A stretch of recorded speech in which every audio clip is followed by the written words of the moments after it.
Malong nawala ba si Uli kasi laki na ni Oreo? Mas maliit.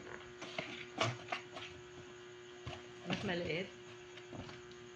Parang ganyan lang kay Tonton.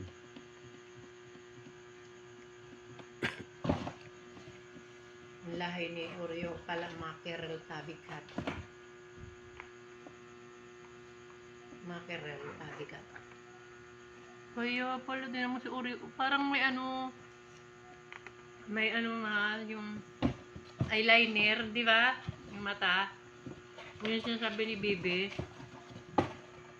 Sabi ni Bibi kung may guhit daw na kulay itim, parang ano, eyeliner. Ganun daw kasi lahi ng mga mackerel tabikat. Mga malalaking pusa.